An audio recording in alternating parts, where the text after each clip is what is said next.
we're all Zooming. And then I'll roll through the agenda such as it is. So Janine, anything by way of preliminaries before I start into the agenda? I think we're all pretty well versed on how to do this now. Cool. Unless somebody has questions. I haven't had anybody jump on the phone yet. So if somebody does, I will try to convey to them that there's a way to raise their hand if they have a question or comment. Okay, good. Okay, so just wanted to review the agenda. There is one substantive agenda item for tonight. I know there was request for some tying up of loose ends. I'm going to let Meg speak to why that won't be happening tonight. The one substantive agenda item is Dan has a recorded presentation followed by some Q&A for all of the technical folks who are able to discuss the site status report, or better known as the remedial action and operations and maintenance status report, July through December 2021. So that is the substantive agenda item. We have some updates to do before that. And Meg, I'm going to ask you to do yours first and include in it the explanation why there isn't anything else, including tying up those loose ends on the agenda for tonight. So Meg first, and then Bonnie, and then we'll get started. Sure. Well, first of all, I wanted to say there's this kind of a skeleton crew from EPA tonight. Obviously, we've had a lot of changes, a lot of things going on. I'm actually on maternity leave, so I'm going to do my best to be here when my newborn doesn't need me for this meeting. Also, we had planned to have Chris Wardell, the Community Involvement Section Chief, here tonight, and he's not able to attend as his family was affected by the school shooting scare today in Cherry Creek.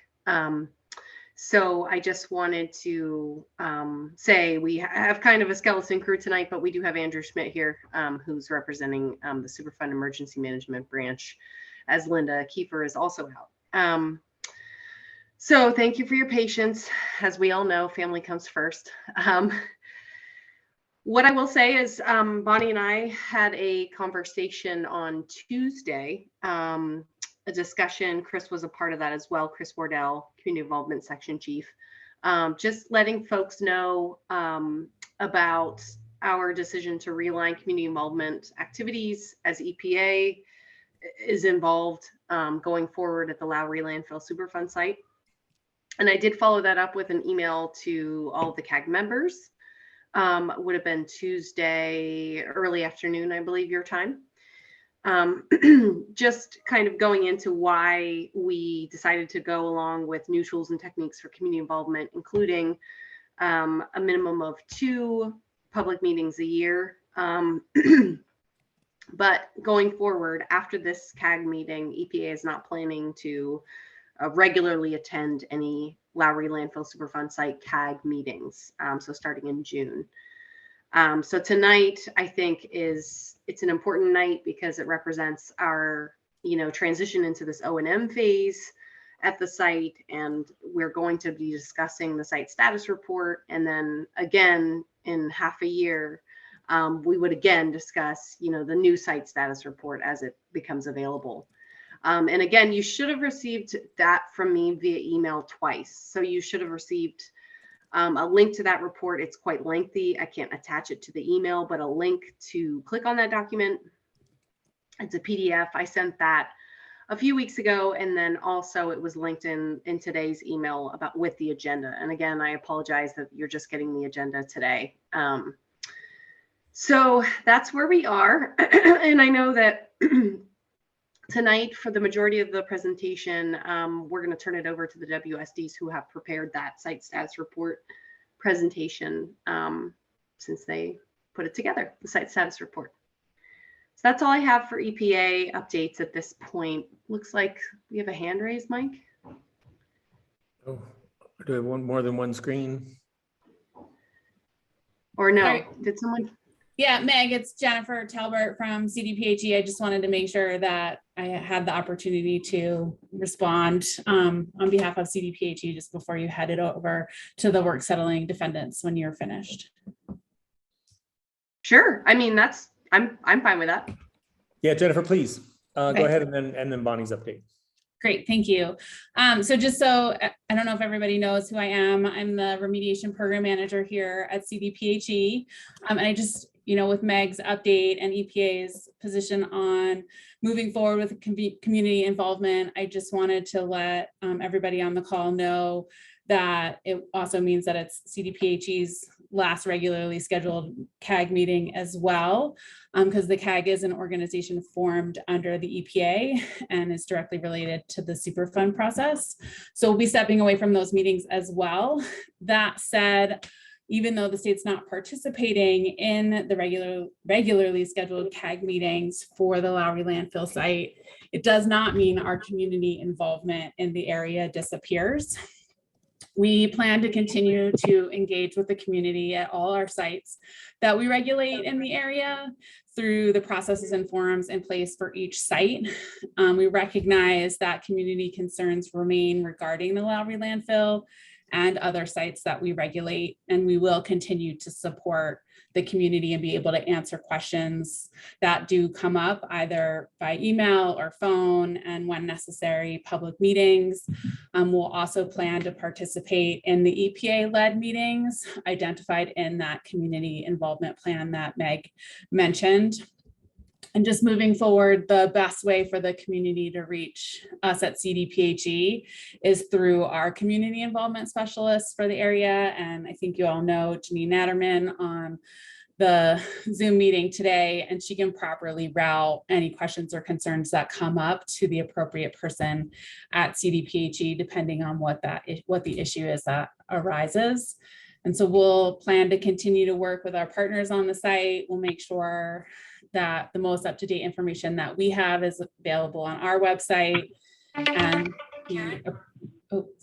and we just really appreciate all the time and care that everybody's put in on this group and in your community, and will remain available for you into the future.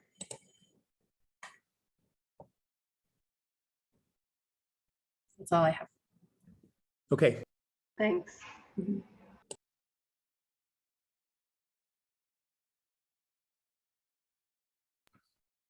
Bonnie, up to you. Oh, you got you on mute, as I was as well. Still got you on mute. Yeah, it took me 3 times to unmute myself. There you go. Okay. Okay. Jennifer, we very much appreciate what you just offered to the community. We do think that this CAG has been a valuable asset to the county and the city and the state. And we believe that it is perceived as the CAG right now as a significant additional escalation of retreat of the EPA and good faith engagement with the Lowry landfill community. We still have a number of problems out there. I know through the state's PFAS program and everything that we have a number of avenues we can go to try and pursue what's important to the community. We're just disappointed because EPA is the lead agency. They know that. And Waste Management has mismanaged the site, in our opinion, to a point where we've got PFAS problems, we've got chemicals spread around, and the EPA has refused to work with us, and we're very sad about that. But we wish to express our strong opposition to this decision. We also express our desire to establish a more productive community involvement at this site going forwards. And I think there's a number of avenues this CAG will take. The CAG is not ending. We as a group will continue. We as a CAG and as a TAG are registered with Colorado State. And we are legitimate and we will move forward and we will reach out to the county and to the city and to the state to find out what we can do to be productive. Our problem is that we would like to find some resolution to the issues we have at the site. For instance, there's 138 million gallons of chemical liquid waste still at the site, right over our aquifers. And we've got to find some resolution to that before there's a breach. And then everybody's running around trying to figure out what to do about it. That's our main concern. So we also would like to find a resolution to the fact that those agencies that have a degree after their name or after their staff member's name stop saying nobody's drinking the water out here, because the Denver aquifer has been tainted and people are drinking that water. And we're very fortunate so far that we don't find any major contamination of that aquifer, but it's only a matter of time and we're very concerned about that. So we were hoping that with the EPA that we could have some roundtables, have some learning sessions about technologies that work on different chemicals, on how we could get the site cleaned up instead of having to live with this threat for the rest of our lives, or maybe sooner if it breaches. And since the EPA is not willing to do that, and we know that waste management and the 2005 consent decree are a big impetus on why there will not be any effort towards that, we will look to the state and the county and the city to find a way that we can work towards a resolution. So we are very happy that we have the state to look to. We're very happy that the county has been talking about or has mentioned, couldn't we find a way to clean this up? And so forward we go, folks. It's not over with us. And we will be sending out some PORAs, some FOIAs, and we will just see what the result is there. Jennifer, I appreciate you and your goals. I think that you have always tried to do what's in the best interest of the state AG's office when defending public health and the environment.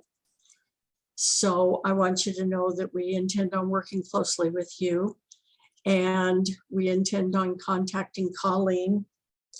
And as far as anything else that's going on here, we knew this time was coming. It's just very upsetting that the Environmental Protection Agency is taking this step. But that's okay. Just add it to the list and we will move on. Does anybody else from the CAG want to put in your comments? So Bonnie, I just want to make one clarification. I am not with the Attorney General's office sorry. anymore. I'm sorry. It's okay. You were there for so long. I know. I know you're not the AG's office anymore. You're the State Health Department. I still appreciate your efforts and your concerns, Jennifer. So Thanks. I still want to work with you, even if you aren't the AG's office anymore. Okay, thanks, Bonnie. So Sonia, we have you both by Zoom and on the phone. So I just want to give you the chance to weigh in. John, I'm going to let the CAG members themselves be the first in here. So Sonia, I don't know if your note to me on or note to everyone on chat suggests that you've got something you want to weigh in with, but floor is yours if you want it.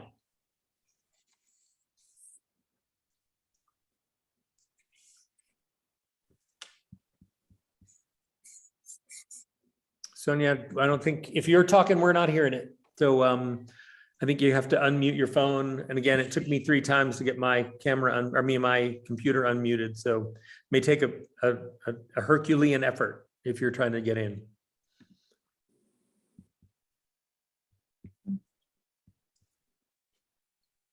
Okay.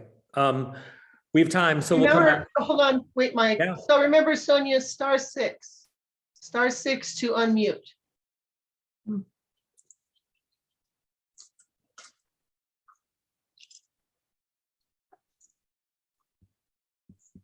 Okay, other CAG members, comments at this stage before we turn to Dan? Yeah, Tom.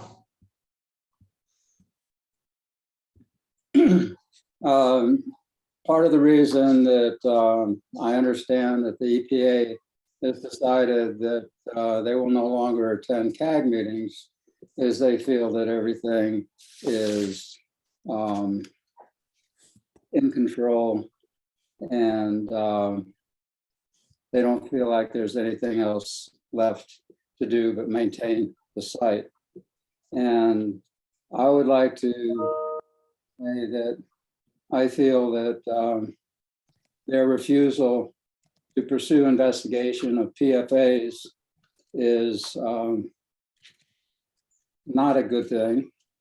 And the reasons I say that is because it's likely that they're in the landfill, because consumer products containing PFAS have been put in the landfill since the 1950s.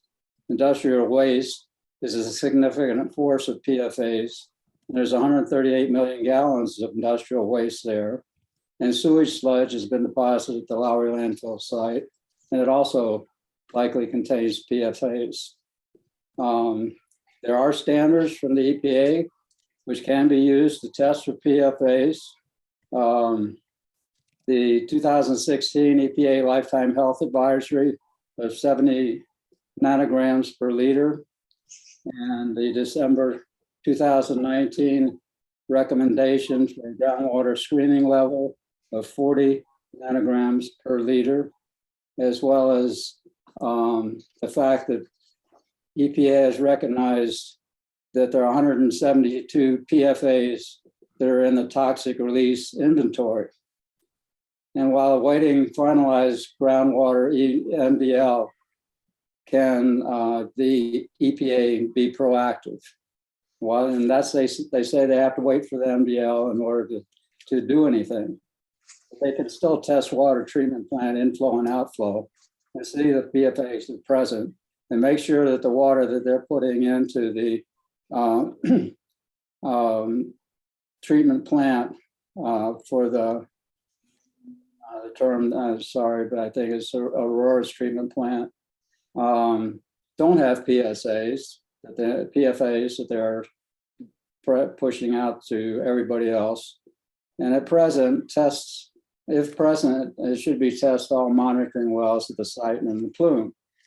I'll try to make the rest short, but basically they're a very good test for PFAS.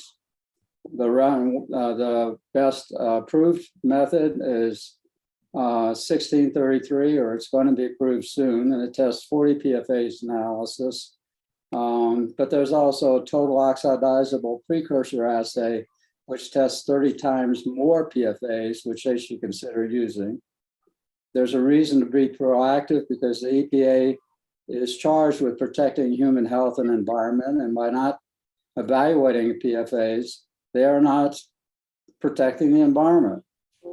State of Colorado policy 20-1 also will require that sources of PFAS release, such as the landfill, will clean up and remediate regardless of when the release has occurred. So the state is asking that they do it. There have been multiple contaminant releases from Lowry Landfill Superfund site, including the one that created the 3 Mile plume. And there was PFAS in that 3 Mile plume because it's very likely they were already in the landfill. Are the effective groundwater cleanup and remedial technologies available? The short answer is yes, both for the plume and for PFA absorption and many other things that can be used. So I think that by saying that everything's okay, the EPA is abandoning their responsibility to the community. Other CAG members? Okay, Joan, go ahead, jump in, be brief. I'll jump in here. Get to our, yeah, Can sorry, I jump John, in go here, ahead. Mike? Yeah. Yeah, go. Jennifer, I appreciate what you had to say about the communication with the community, but I would remind this group, that we have asked for where the communication with the community has been historically. I know that Margie Sobey has asked probably 3 months in a row. What is the distribution list to who you have communicated with? And Linda said, all of the communities. And we said, which communities? She says confidential, we can't give that to you. Well, then we demonstrated that it was not confidential and she could give that to us, but it was refused to be done. So today, at this point, it has never been shared with the CAG who the community is specifically by name or who you communicate with. As far as I know, I'm the president of the Metropolitan District for Traditions. We have never heard anything. Our HOA has never heard anything. I don't think Murphy Creek has ever heard from anybody. I don't think Cross Creek has heard from anybody. I know the president and the Metropolitan District there asked, and he's not heard anything. I know that they're in with Rudy and Mary and the community they live in. There's never been any communication, and yet you sit here and say, we will continue to communicate with the community as needed so that we can assure you if there are things that come up the community has questions on, they can feel free to ask. Well, in my opinion, it's not that easy. I have to go hunt for the issues. I have to go find the issues before I can even begin to ask for resolution to the issues. You say it's on our website, but sometimes those things are hard to find and hard to navigate. And it's very frustrating to us that you would just close this thing down. And it seems and appears to us that there is no communication with the community because we are the community, and it's really our obligation or responsibility as a CAG to disseminate this information out to the community, because we are the heads of, most of us that are on this CAG are heads of the communities that we live in. And we can disseminate that. But if we are shut off from the flow of that communication, I have to go hunt for and then beg or ask for some kind of response, which is very hard to get by demonstration of we don't get information even with the CAG meetings. So the fact that you're shutting us off is it's very frustrating to us. And I cannot articulate to you how frustrating it is to know that the plume is out there. It's never been acknowledged. It's never been acknowledged that the ROD says that the contamination will stay at the point of compliance, but it has not. It's never been agreed. Nobody ever says, oh yeah, you're right about that. And there is a plume. No, they just go, no, it's no problem. We don't worry about that. And then the PFAS, it just has emerged in the last year. And that's probably the worst of all the chemicals. And you're backing away, just walking away. You're kind of backing out on us and leaving us standing here naked, wondering what in the world's going on. So that's very frustrating for us. I know you don't understand that because you seem to be quite benign about the issues and the concerns that we have. They just don't seem to hit on your radar screen at the same intensity they do on ours. So we don't really hear back from you with any measure of confidence that you have a fact-based answer. You just dance, you dance around, but we never get a straight answer. So I just say thank you for your time. And we are very distressed and disappointed.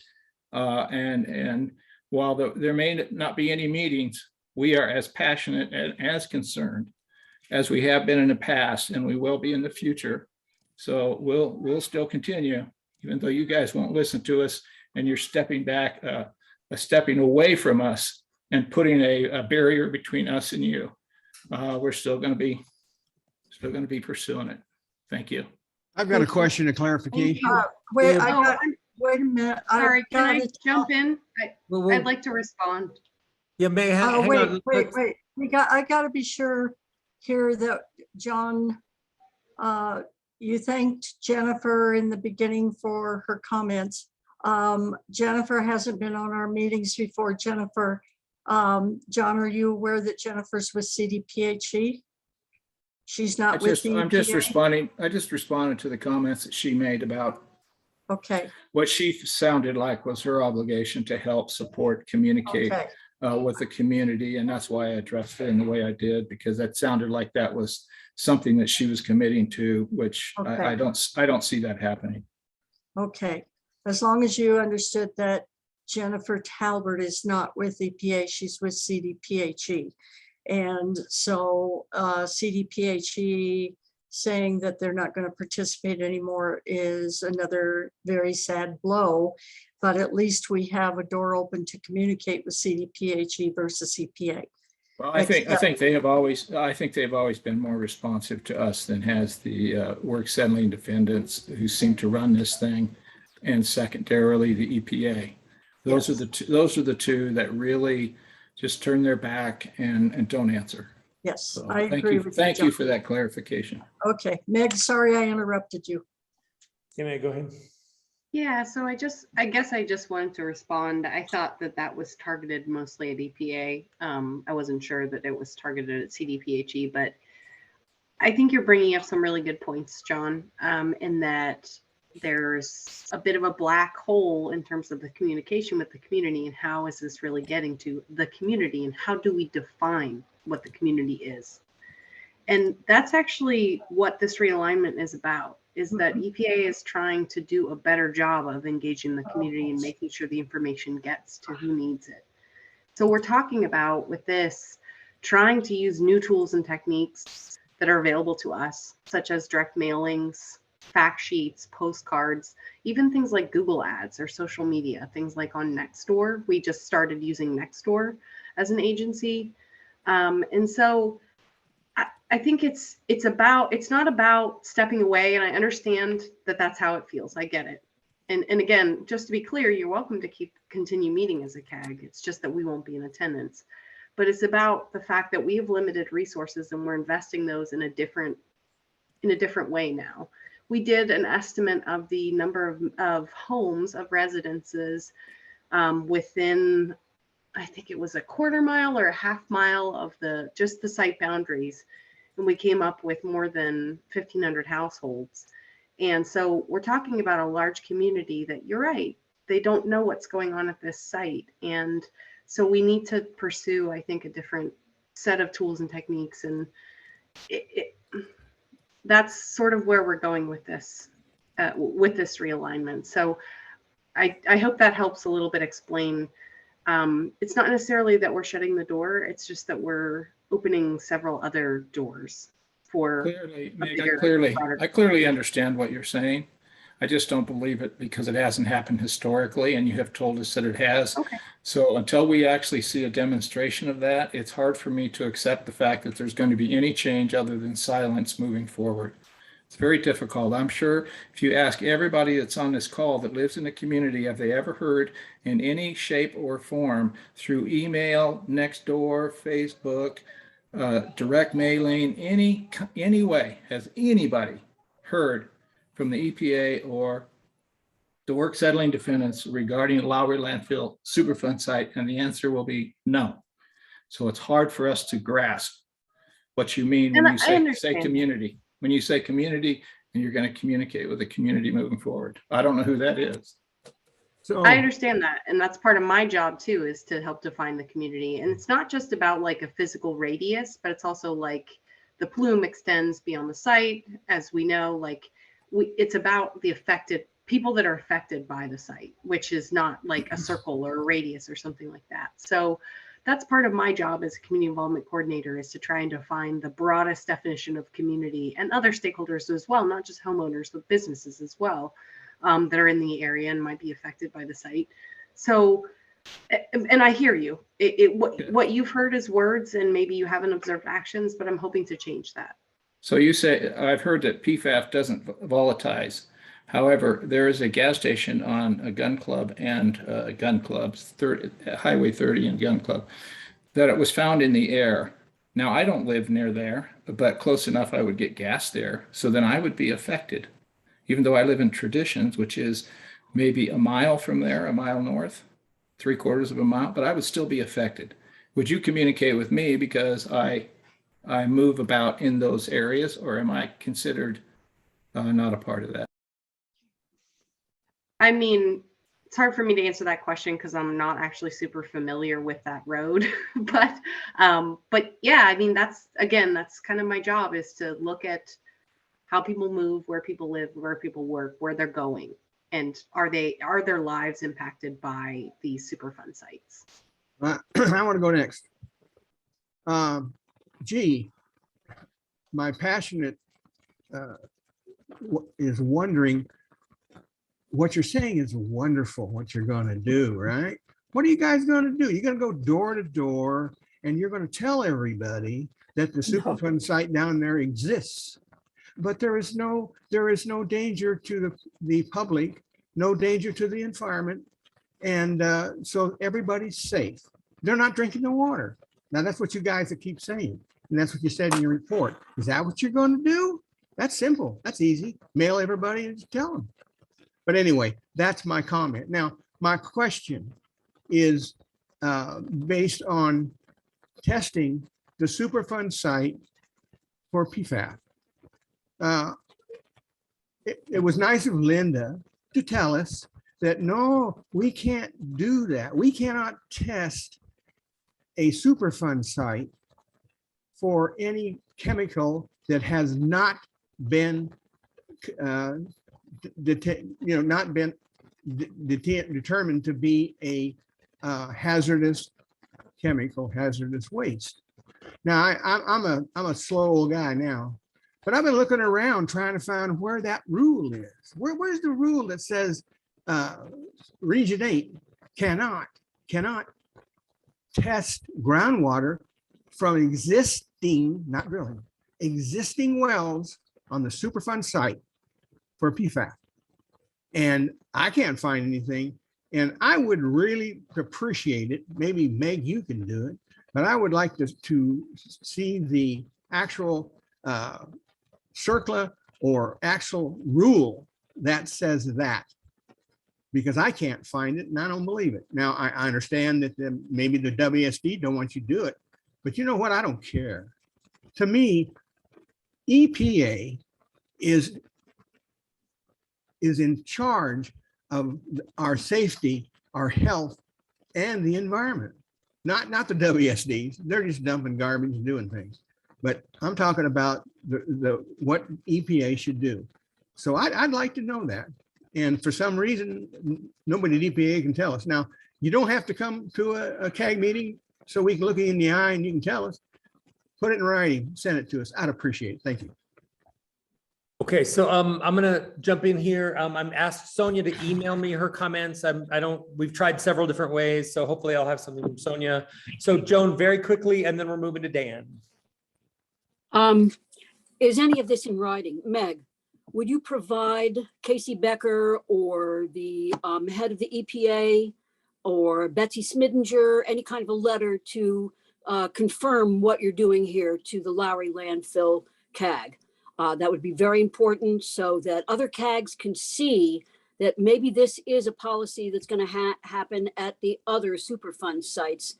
And you don't need to respond to that yet, but I've always been interested in institutional controls and environmental covenants that are being posted on CDPHE's website. And it's so vague that the community, they're involved with, quote, what I'm almost hearing is legacy management, like DOE does for a site, that you're in continual, this site has not been cleaned up. It was never said to be cleaned up. It is in a status of monitoring, and that's where you're at right now, which is operations and maintenance. And this report that you just sent out, March 22, of 2022, that I don't know, Bonnie, have you seen that report yet? It is the remedial action operations and maintenance status. Yeah, Joan, that's our next topic. That's our next topic. Excellent. So Well, we're I going to think get to that now. Okay, well, let me just finish for just real quick. So I would like to get a letter that has been signed by Casey Becker, Betsy Smidinger, EPA, that says they are removing themselves from this particular citizens advisory group. People will want to hear this nationwide, that we have a very serious Superfund site that EPA, they are in continuous operations and maintenance, And I wasn't sure if this entire site has been already delisted. And therefore the reason that you're in operations and maintenance. So there has to be clarification to the community. Is everything delisted and you right now are just in operations and maintenance? And it's a little troubling to see a 1,000-page review by Parsons for the city of Denver chemical waste and waste management. And I don't know if this group has seen that yet. So Joan, that's our next topic. We're Oh, yeah. getting there. Well, I Everyone's didn't know seen if the it. group has seen, Mike, Yeah. I got it. It got God, distributed. Apologize. I don't mean to be smarty. I'm just saying, I think you've already said that. And I'm a citizen concerned about Lowry, and I would like to take a few minutes here and not. Yeah, I just want to get to the presentation rather than talk about it before. Well, I need this documented, and if you want me, I need it.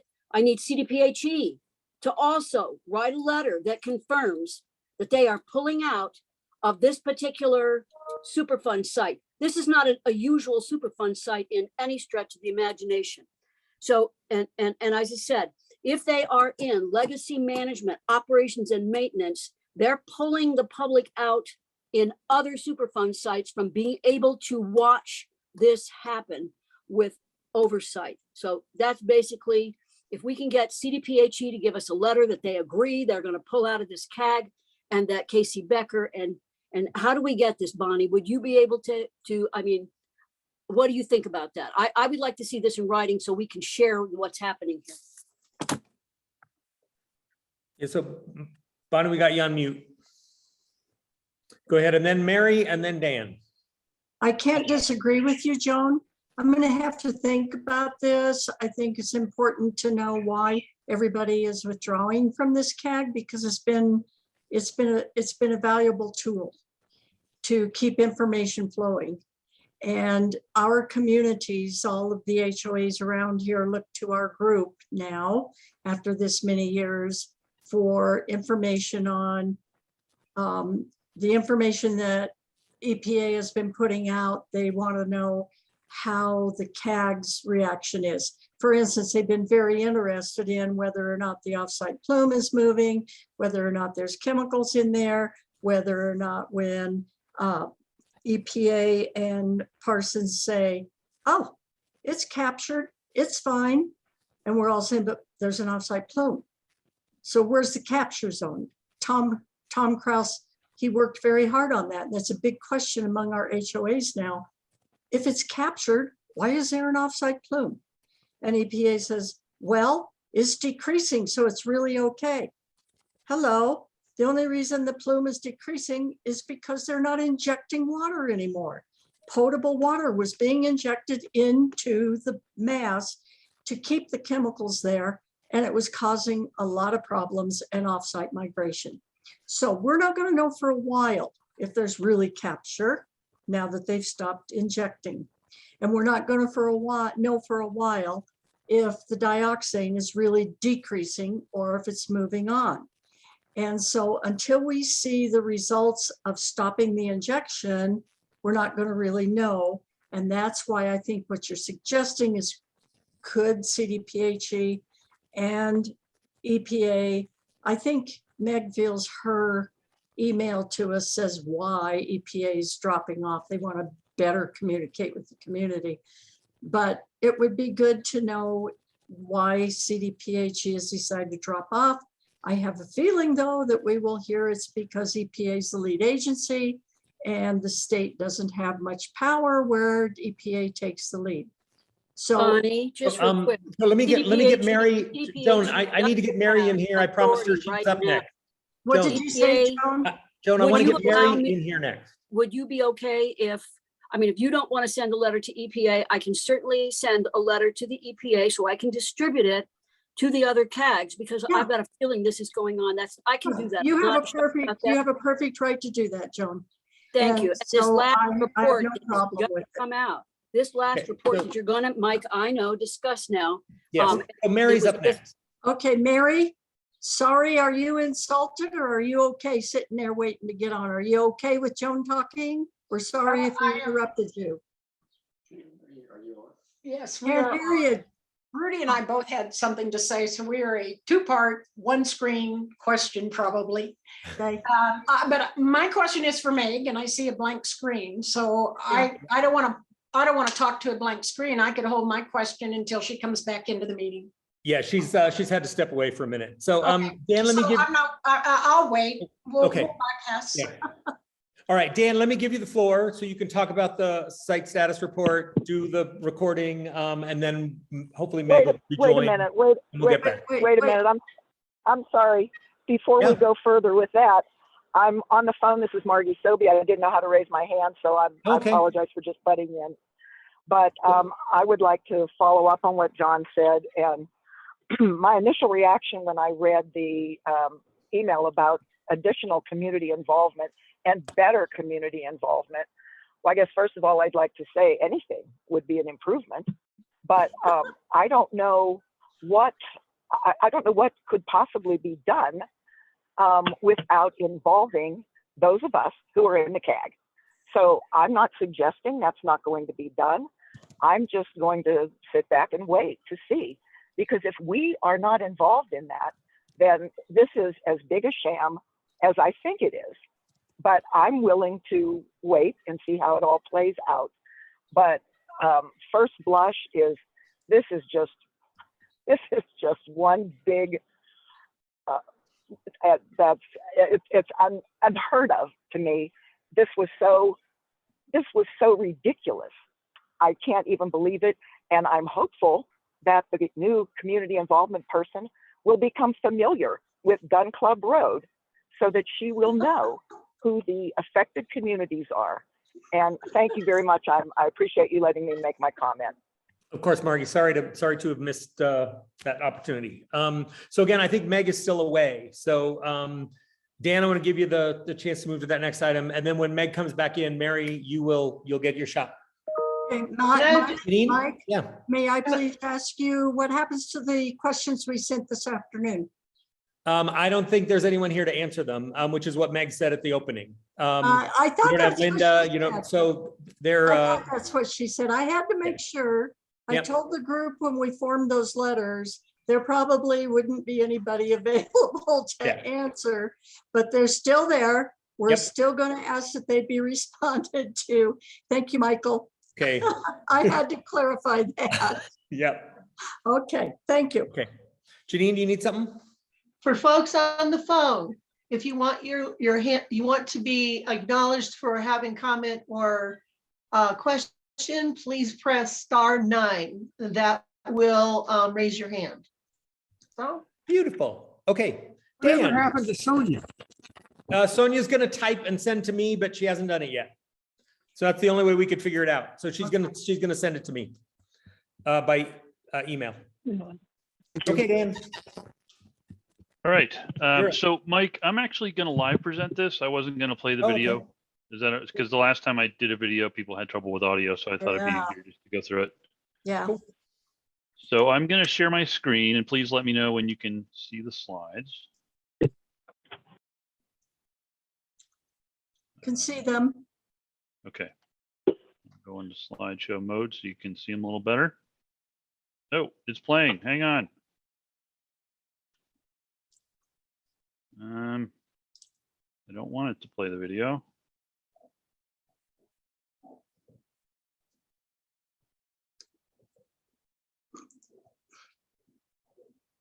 Sorry, guys. Okay, we're just seeing your slide, so it's good on this end. Page down. No.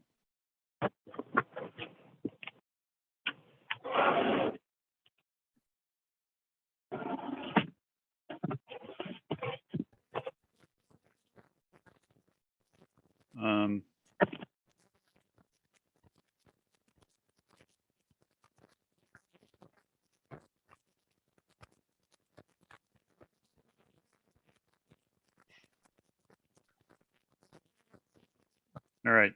Trying to figure out how to share my slides without it playing the video. Okay. Could you guys hear the video when it started to play? No. Oh, well, okay. I'll just talk over myself then. How's that? Not ideal, but I think we can get it to work.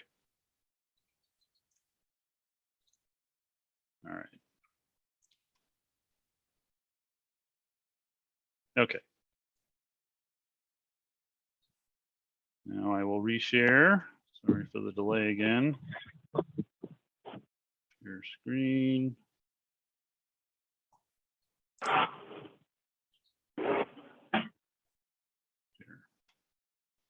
Okay. You see the slide? Yes, Awesome. And I'm going to see if I can page down without it starting the video. Ah. All right, I think we're there. Sorry for the delay and the technical issues. Okay, so for those of you who don't know me, my name is Dan Griffiths. I'm a geologist and technical director for Parsons, and I'm the supervising contractor for the Lowry Landfill site. Parsons is contracted to the WSDs, so our responsibility is to manage and operate the pump and treat systems, maintain the cap, and all the other remedial components. So we are contracted to the WSDs to operate the site. I prepared this presentation. I'm familiar with all the contents and the site in general. And in this presentation, I'll provide a brief overview of the second half 2021 Remedial Action Operations Maintenance Status Report, known as the Site Status Report, or in short, the SSR. This report contains site operational data and all of the activities that were conducted on site that occurred between July 1 and December 31 of 2021.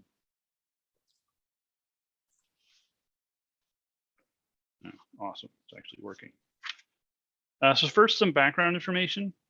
The Lowry Landfill site, as you all know, is located northeast of the intersection of South Gun Club Road and East Quincy Avenue. And Lowry is bordered on the north, northeast, and east sides by the currently operating Denver Arapahoe disposal site. The map on the right-hand side of the slide shows Lowry Landfill with all the various remedial components, and don't try to see the microprint. I just wanted to put this in here to show all the remedial components, most of which I will talk about very briefly in this presentation, but are presented in detail in the SSR, this SSR and all of the other previous SSRs going back to approximately 2006. So one point of clarification that I wanted to make, and I think this is a good opportunity to do so, is we've been talking about the return to O&M and how we're going back to O&M. Well, it's important to understand that we've always been in O&M. Well, since 2006, we've been in O&M, and the plant, water treatment plant has been operating, the groundwater extraction systems have been running, all of the inspections have been being conducted. So we've been in operations and maintenance throughout that time period. And during the last 4.5 years or so, we've done a number of additional investigation tasks, the molybdenum work, the north end, and the effectiveness evaluations that we did earlier, well, about a year ago, so early 2021, in addition to the operations and maintenance work. So none of that ever stopped. The systems have always been operated and maintained. The cap and the gas collection system have always been operated and maintained throughout this entire time period. Thought that was important to state. So these status reports are prepared every 6 months on behalf of the work settling defendants pursuant to subsection 2.1 of the consent decree statement of work. The SSR presented here is the most recent SSR in a long line of site status reports, again, dating back to about 2006. And the SSRs are all publicly available documents that can be downloaded on demand from websites maintained by US EPA, CDPHE, and Lowry Landfill itself. So all of the information you see in this presentation came directly from the most recent SSR. That document is available for download whenever you want to. And all of the previous SSRs, as well as the effectiveness evaluations and other pertinent documents and data, are all publicly available for anybody that's interested in taking a look at those. Simply Google Lowry Landfill, and Google will take you directly to EPA, CDPHE, or the Lowry Landfill websites, and you're more than welcome to go download documents and take a look at the site as a whole. There's also a great visualization that's available, as well as all of the figures and maps and cross sections that you can take a look at. And from my perspective, picture's worth 1,000 words. So if you're interested in learning more about the site, but you don't want to dig into a 1,000-page document, Take a look at the graphics that are available. They've been pulled out and they're available on the website. You can take a look at them on the website or download them yourself and take a look at them. So that'll help you digest the site and all the data that's been collected through time. Again, the current SSR summarizes all the operations and maintenance activities that have been completed July through December of 2021, so last year. No remedial action activities were performed during this reporting period. It was all O&M in addition to the investigation work. Let's see, operations and maintenance activities were conducted in association with the site water treatment plant, groundwater remedial components, the surface water and stormwater, landfill gas collection, and the landfill cover. So we spend a lot of time at these CAG meetings talking about groundwater. That's, I think, the primary focus of interest, but there are a number of other components associated with the site that are operated and maintained routinely. So all operations and maintenance activities were conducted in accordance with 7 site plans listed here. All of these site plans have been in place for quite some time, and they've been updated and revised as we went along to adjust to current conditions. So you see a lot of Addendum 7 and Revision 3, but all of these plans, total of 7, have been in place for quite some time, and all of these plans are again available for download from the internet. So if you're interested in reading up on the plans that guide what we do on site, what sampling we do, what maintenance activities we do, what inspections are required, those plans lay it out pretty nicely and pretty in a lot of detail. And in addition to the site itself, we also monitor North End groundwater and the MW77 area, and the results of that monitoring, as well as the North End response action pumping, are also included in the SSRs. So the SSRs are designed to be an all-encompassing document that includes all of the data and information and observations that have been collected through the prior 6 months. Again, they're produced every 6 months or twice a year. And the North End and MW77 area response actions are all guided by their own set of plans, much like the site itself. And those plans are listed here and are available for download and review if you're interested in taking a look. So this slide and the next one are the table of contents from the SSR. There's, the document itself is long, it's over 1,000 pages, but most of that is all of the appendices that include all the analytical data and all that stuff. The body of the document is actually relatively short. It's about 130 or so pages. And within that 130 or so pages, there's lots of figures and maps and plots. So it's actually, the body of the document itself is relatively easy to read. And we try to write it so that it isn't just a bunch of technical gobbledygook. It is understandable, hopefully understandable, so that the public, if the public is interested, you can go take a look at that document and read it. At least look at the pictures and the cross sections and all of the maps that we produce, because they are a great way to get to know the site and understand what we do every day on Lowry Landfill and in the North End.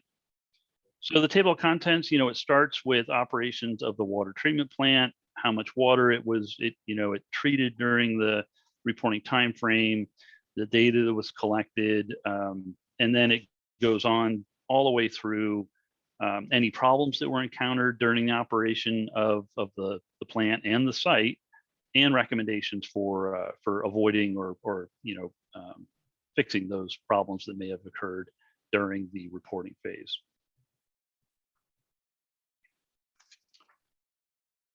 All right.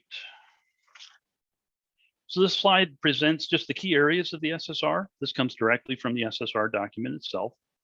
In the second half of 2021 SSR, there were a series of key elements to that SSR, and I use that as a guiding line for this presentation.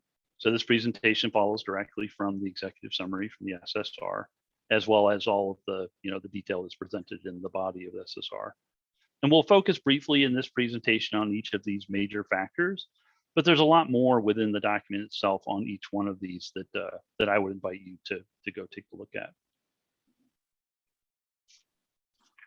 So I thought I'd start, and the SSR starts with just a brief discussion of the 5-year review. And we talked a lot about that during previous CAG meetings. EPA had a presentation on the 5-year review earlier on in the year, and I thought I would touch on that. So the 5-year review was prepared during the reporting period for this SSR, although it was signed ultimately in January of this year, so just after the reporting period for this particular SSR closed. And the 5-year review and all of the supporting studies, effectiveness evaluations, et cetera, completed led up to the 5-year review finding that the remedy at the Lowry landfill is protective of human health and the environment at the landfill site itself and in the surrounding community. The remedy at the Lowry landfill is a containment remedy. So protectiveness means that the waste at Lowry landfill is contained and poses no unacceptable risks to the environment and the surrounding community because the waste is contained. It doesn't imply that the site has been remediated, it's been cleaned up. There is waste underneath the cap and within the slurry wall and within the pumping systems that is being contained by the combination of the remedial components that are active on the site. So that's an important clarification. The green box you see on this slide came directly from the SSR executive summary, and it just lists a series of activities that were completed that led up to the 5-year review itself.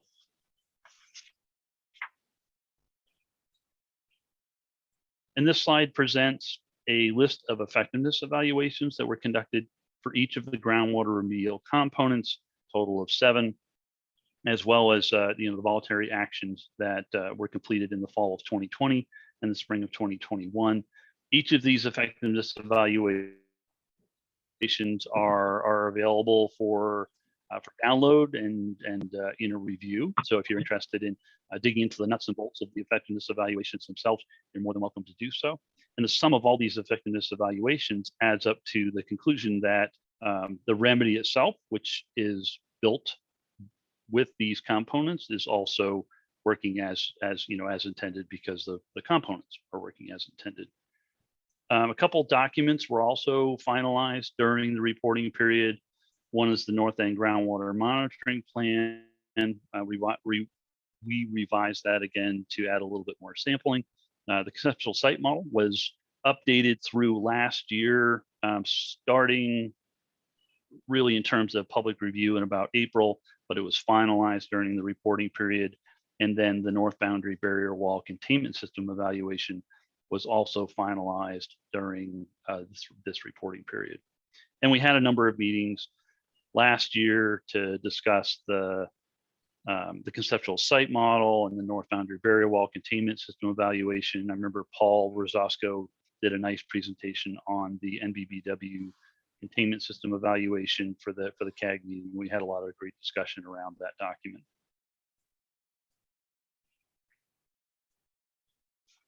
And at this point in the presentation, we'll focus on the operations and monitoring activities that were conducted during the SSR period. Again, between July and December of 2021, the remedy components continue to be effective and achieve objectives for each remedial component. All the pumping systems continue to be operated. The cap was maintained. The gas collection system was also maintained and operated. And specifically the slurry wall, which is a vertical barrier wall made of clay that prevents groundwater flow, continues to contain chemicals inside the eastern, southern, and western limits of the landfill. So it's a U-shaped barrier wall that goes around the southern extent, and you'll see that in a map in a few slides. The North Toe extraction system continued to collect and pump water to the treatment plant for treatment and capture impacted groundwater flowing from the landfill toe. And the North Boundary Barrier Wall, located on the north end of the site, again, you'll see that in a slide in a minute, continues to remove 6 to 10 gallons per minute, depending upon how much rainfall we get, of groundwater, and prevents contaminant migration within the North Boundary Barrier vicinity from migrating offsite to the north. And groundwater extraction in the northwest corner of the site at the MW38 area captures contaminated groundwater flowing through the sand channel in that area. We've talked about that before as well, but it prevents offsite migration of that contaminated groundwater in that sand channel, for migrating off site. And also some vertical migration monitoring continues. There's a series of wells in the deeper zones beneath the landfill, beneath the north end of the landfill, that are monitored routinely to ensure that contaminated groundwater has not migrated into those deeper aquifers, and the wells installed in those deeper aquifers and monitoring indicates that has not occurred. We have to hear it because it's the O&M. All right. Okay. So at the Lowry landfill, more than 500 wells distributed on-site and off-site are routinely inspected and monitored to track remedy progress. There are 7 active pumping systems that I mentioned earlier, and I show them on the map so that you can see those operating on the site to maintain groundwater capture. The 7 pumping systems are shown on the map to the right in the boxes.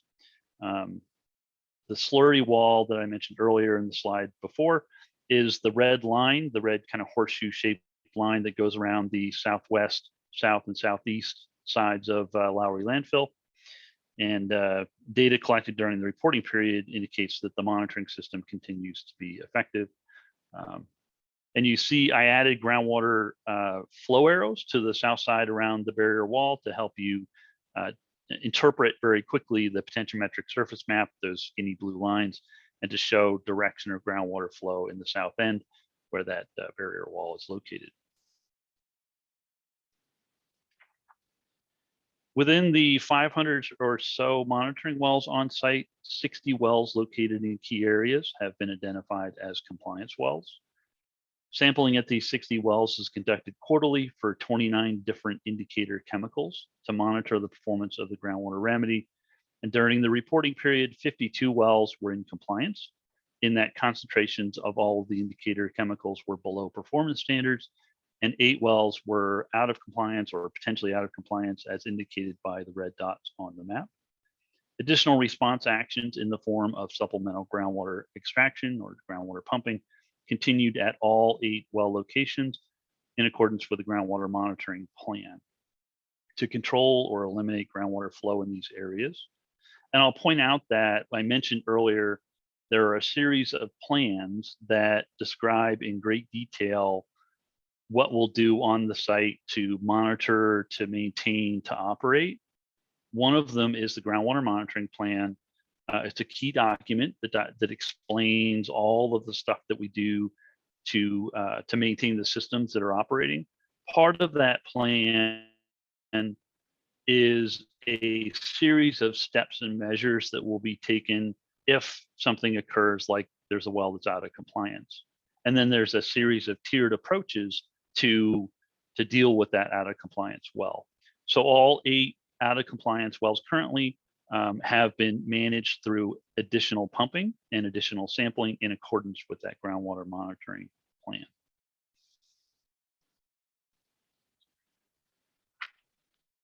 Now, there are several areas that I wanted to focus on briefly during this presentation. They're presented detailed in the SSR, but I want to talk about them briefly here. In this slide, I'm focusing on the North Toe extraction system, which is located in the approximate center of the Lowry landfill site. The system consists of a cutoff trench and a groundwater pumping system to capture groundwater flowing from the toe of the landfill.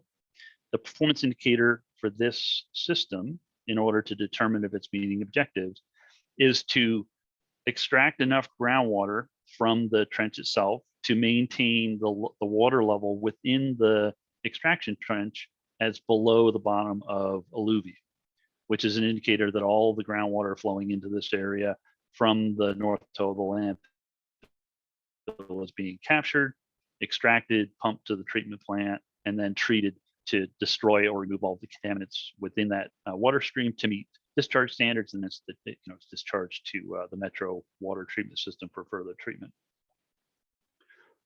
During the time period, the reporting period for this particular report, the water level within the trench was maintained well below the bottom of alluvium by about 6 to 8 feet, which indicates that the system is operating as it's designed and meeting its primary objective. In this slide, we take a look at the north boundary barrier wall, and we've looked at this area many times in the past in various CAG meetings. This is the focus of one of the CSE report, the North Boundary Barrier CSE. And we have talked about this area many times, but I thought it'd be valuable to bring it up again. On this map, the north boundary barrier wall is shown as the green hatched polygon, and the pumping systems around the north boundary barrier wall are shown as purple dots. The blue lines on this map are groundwater potentiometric surface contours that depict the shape of the water table in this area.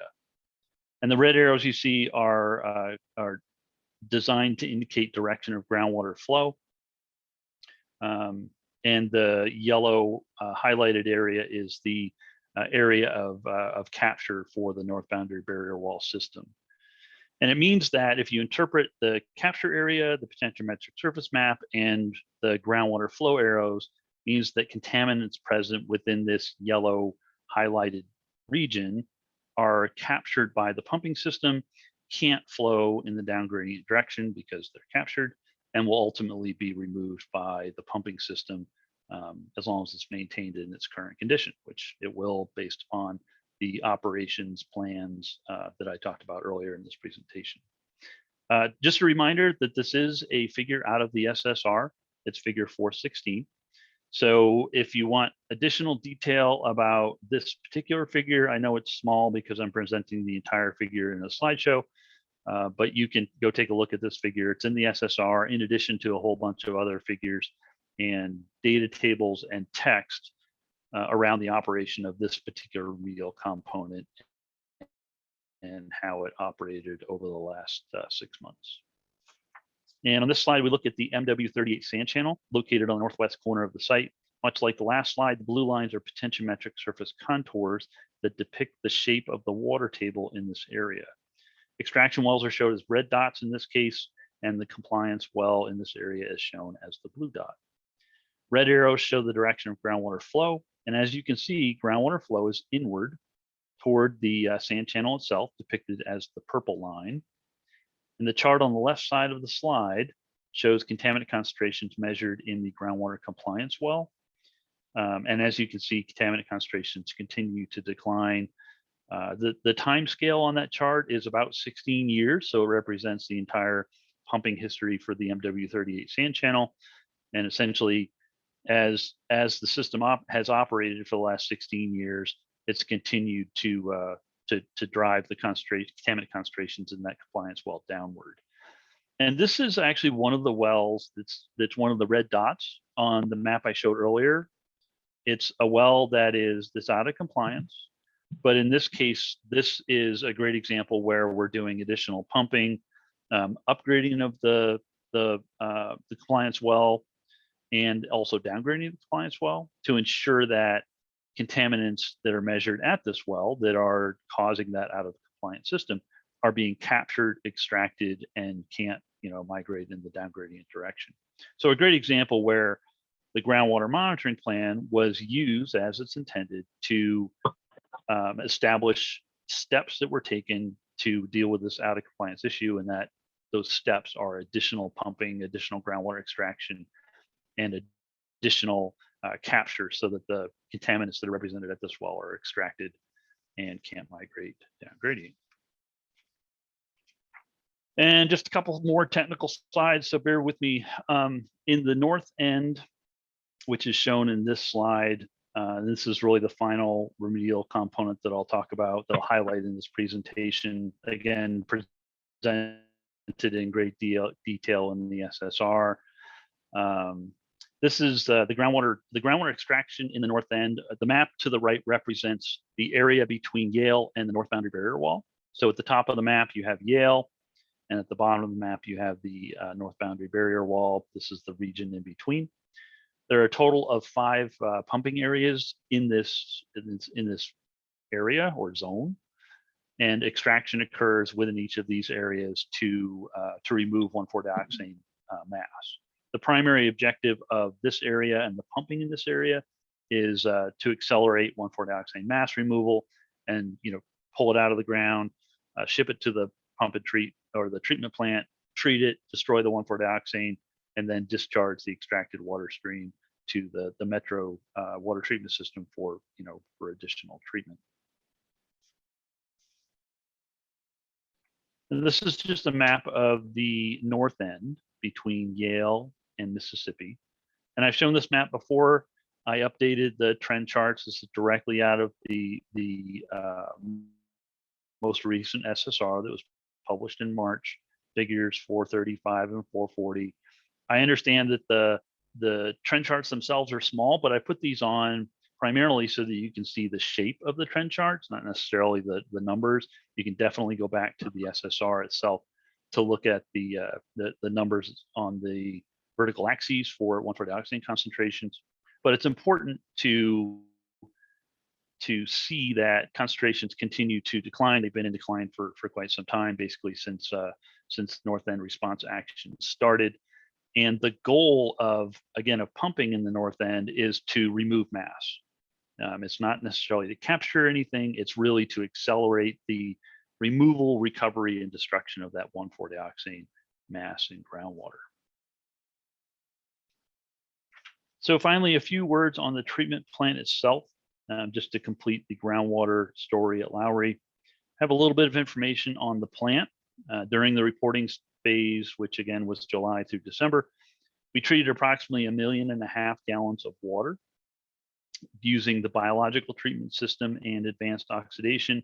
And the combination of these two systems destroys a little bit more than 92% of the incoming contaminants.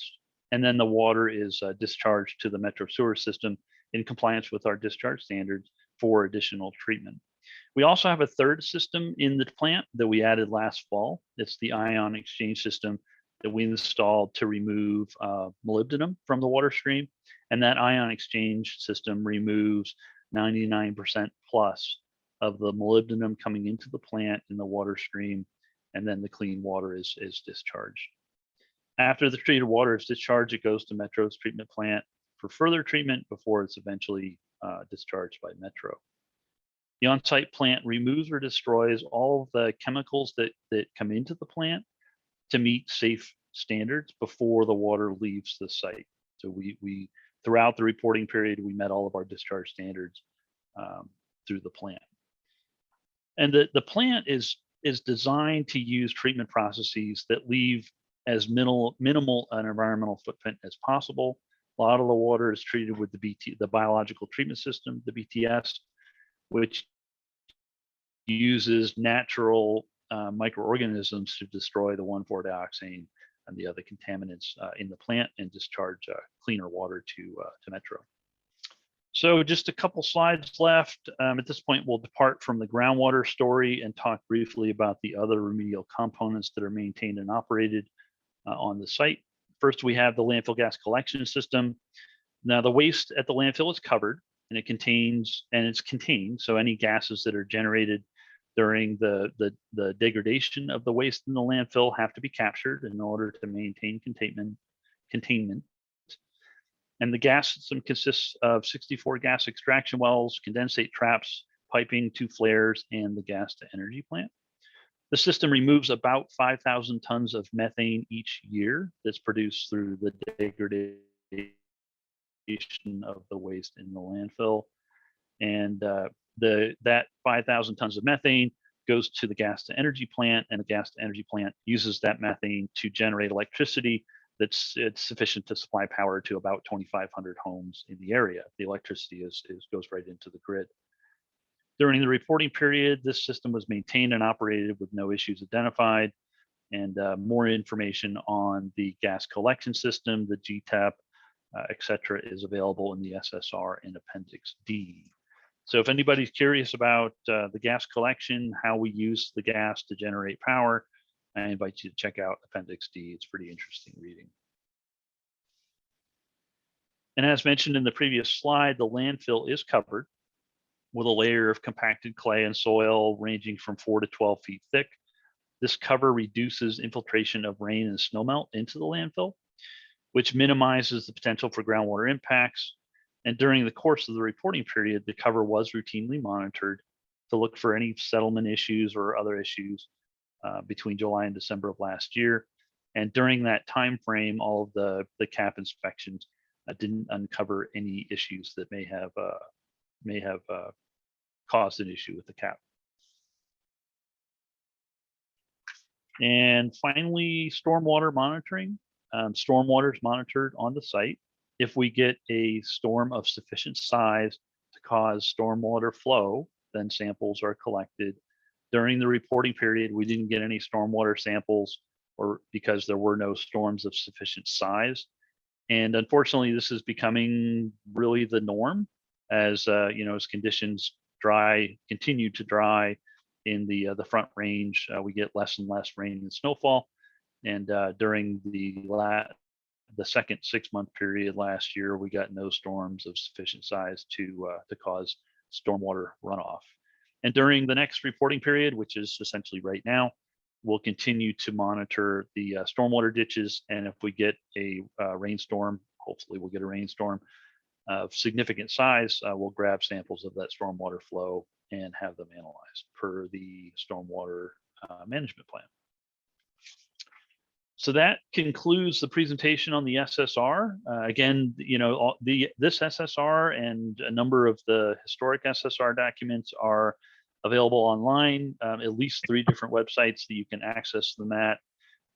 If they're big files, if you have trouble downloading them, there's also all of the figures and maps and plume visualizations that are available that you can take a look at online directly or download if you so choose. So all of that information is available online for your review.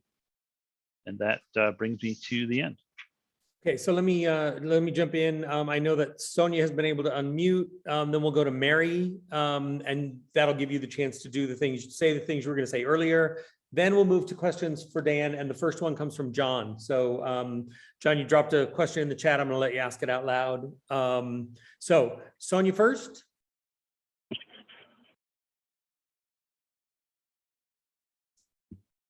Oh, I was so hopeful. She's muted again. There she is. Hooray.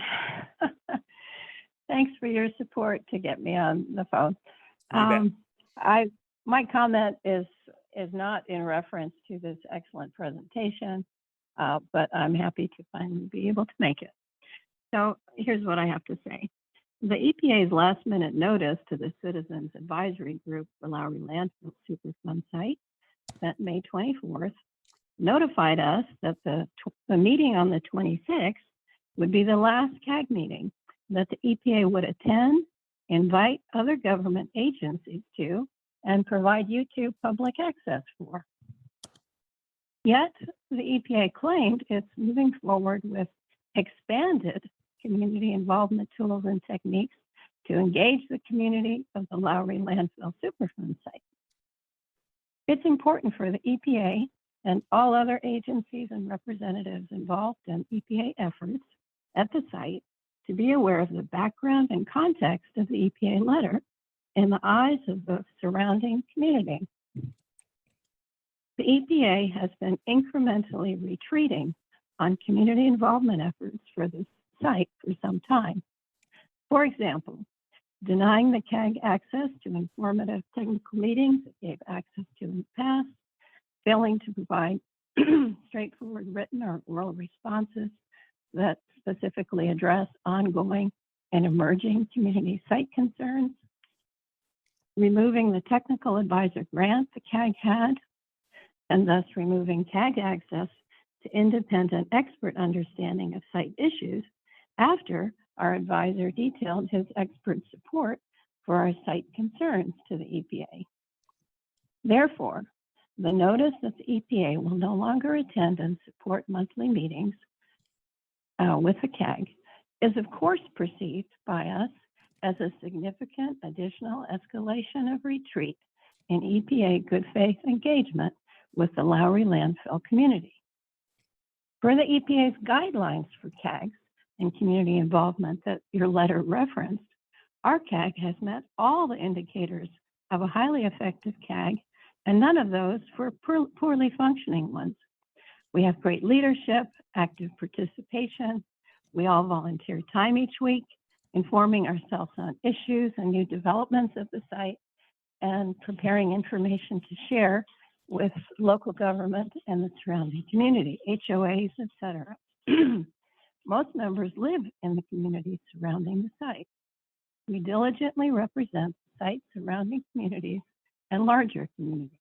It cannot be claimed that the CAG does not represent the community or that we don't operate effectively.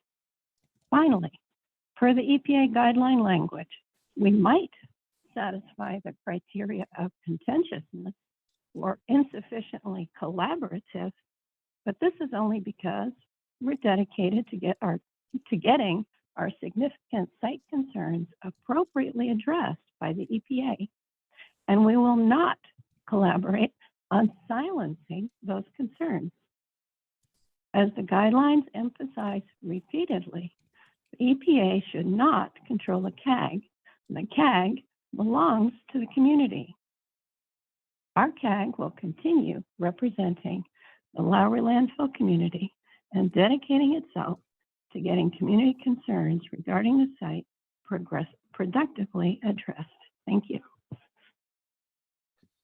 Thank you, Sonia, for your patience. So Mary, let me let you in and then we'll shift to the questions about Dan's presentation.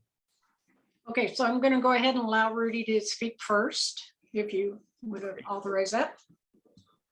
Yeah, one of the things that, Meg, that you sent out in your email about the expansion of your marketing materials to the community has, and by the way, I am on the CAG as well, is of concern. I have a major concern about that, and here's the main reason behind it. When we have had presentations in the past where we've had our experts give their, perspective on the Superfund site, then your guys come in, your experts come in and discount everything that he has said, that Dietrich had said. Okay, so the biggest concern that I have concerning the so-called marketing plan that you want to do to expand to the community is this. I cannot believe that you will send out marketing materials to whomever you think you might be sending them out to, and they're not going to be biased. They'll definitely be in favor of the EPA and will not show the pros and cons of every situation, because obviously you're the EPA and you want people to believe that you guys are in the driver's seat and you know what you're talking about and everything, which I don't think is fair to the community, because they aren't really getting the full story. They're getting half the story. They're getting the EPA side of the story, and not part of the CAG, the research that we've done and we also have available to our community. So my biggest concern is whatever propaganda you guys will set out, obviously will be in favor of you guys and will still not make us look any better. It'll definitely try to keep you guys up front as being the experts in what you're doing. And as already been said by so many members of the CAG, as a whole, you guys haven't proven yourselves. I've seen nothing but rhetoric, lots of rhetoric coming out of whether it's you, Linda, whomever, but there's no substance to it, because it's all it is nothing but words. Thank you. Okay. And Meg, I understand where John Barber is questioning the marketing plan as well and the reaching out to the community. Rudy and I have lived in Thunderbird Estates for 35 years. And it wasn't until 2 years ago when we began to have our water depleted and 4,800 gallon storage tanks emptied out that I reached out to other community members or neighbors to say, is anybody having water issues? And Bonnie reached out, thankfully, and a couple of others indicating they were having it. But she said, I'm extremely worried about the Superfund site. And at that time, at 66 years old, I said, what's a Superfund site? And where is it located? And I would drive my car down that way and drive around trying to find the sign that says Lowry Superfund site. And they aren't even large enough for the thousands of people that travel Gun Club in Quincy up and down that site to even know that site exists. And you mentioned it is a big black hole out there right now.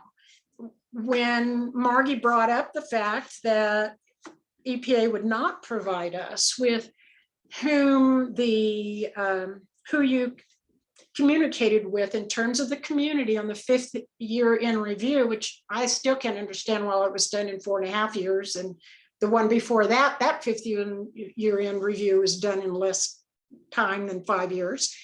All we got was that there was a 1-inch ad taken out in the Aurora Sentinel. And that ball bounced around between everybody, Linda and a couple other people. You weren't here, Meg, but it would be worth going back and looking at. They kind of all stumbled over each other of whose responsibility it was to answer that question of where it had gone out. And so then they kind of intimated that it was HOAs. And there are a lot of us that sit on HOAs and none of us were given. I guess my question is, you know, in this day and age, yes, next door is one way, direct mailing is another way. Is that going to go out per household? How are you going to keep it from being a one-sided brochure? Because when we first joined the CAG, I made a point of going to the Superfund site to begin to get my hands wet in the situation and to learn what it is. And I never saw anywhere, and even on the EPA, I never saw anywhere where I felt I was, as a resident of this community or a citizen of this great state, was being taken care of. I didn't see EPA saying, hey, WSDs, we're concerned about this. So I don't anticipate that that communication will be provided either in any of the documentation out there. I want to know what's being done to protect myself and my neighbors and the people on the other developments that are now, you know, expanding. And then I understand that you're relatively new, but you're ahead of this project from what I heard you just say at this meeting, that you're the one kind of spearheading this marketing program. But you don't know what neighborhoods are around us and who your target market is. But clearly, over the last couple of meetings, this was being intimated it was going to be happening, and you were brought on board to be that community involvement. And I guess I'm needing to know, where is your marketing plan? How are you going to educate yourself about our communities? And will that be published so that we can take a look at how we are being presented information that, you know, we live here. I don't know where you live, but we live here and we are interested in it. So I'm hoping that you will, I mean, obviously when you have a marketing plan and it has a budget tied to it, you've got to get it approved from somebody. So that means that plan should be available to all of us. Thank you. Yeah, I'm not sure where the term marketing plan came in. I don't think I ever No, said that's that. my term. That's my term, Meg, of you. I meant like community involvement plan. And we have them for every Superfund site. A lot of your interviews, as you remember, a couple of years ago, you were interviewed in, or no, I'm sorry, that was for the 5-year review. But the community involvement plan does include community interviews as well as demographics, and it's our responsibility to make sure that those are updated. It's a living document. So part of what I'm charged with is to come in and to understand what the community is and how it's changing, how it's changed over time. And so, like you said, you know, things have changed in the past couple of years.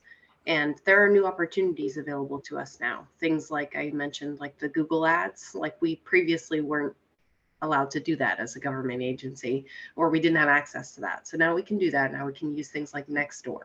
A couple of months ago, we just, as a federal agency, joined Nextdoor.